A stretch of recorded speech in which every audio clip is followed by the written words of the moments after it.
I think it's important to sort of level set and say that, public schools are for every student, right? Every student is welcome, every student will be served. Private schools are for students that they choose. Not everybody will get in. Not everybody's supposed to get in. That's how they're set up. And they do, their admissions process in some ways can be discriminatory, and that's a huge problem.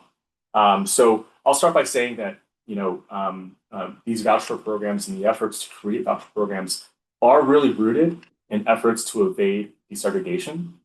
So we can go back to the 40s and 50s when this issue was being litigated in the public and in the courts, right? And I live in Texas, and so I'll speak to some examples from the state. When Brown was being litigated, the Texas Attorney General filed an amici saying that there are many ways in which states can evade orders to desegregate schools. And he included plans like completely abolishing free and public school systems, turning state schools into private ones. So that's one. Repealing the section of law which provides for compulsory education, and that if parents wanted to, they could select schools in which the majority of other students are the same race as their own child, and which the other students, are not. So that was during litigation in Brown, right? And then after Brown was decided, there was a commission that then governor, Texas Governor Alan Shivers, put together to lead the resistance to Brown and orders to desegregate. And so Brown was decided in 1954, right? For context, Texas's public schools in many areas weren't desegregated until 1970, right? So that effort to fight back against desegregation was a decades-long one, and arguably is one that continues to this day.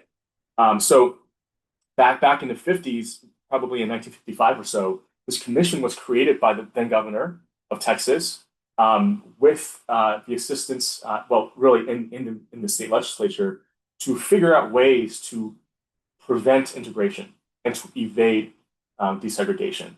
And that committee ultimately recommended, and I'll quote here, to give serious consideration to some sort of tuition grant plan, whereby a parent who does not wish to place his child in an integrated school may receive state funds to have a child educated in a segregated, non-sectarian private school.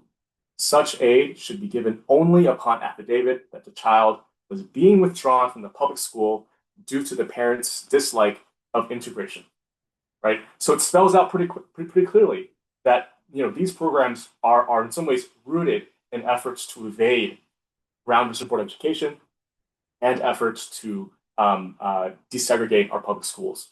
That moving forward, right, in time, we've seen that these programs will and have had a segregative effect in our public schools. One example is in South Carolina, where prior to Brown in 1954, South Carolina only had 16 private schools, right? Between 63 and then 75, almost 200 more private schools were created in that state. And just to provide numbers for who went to where, the majority of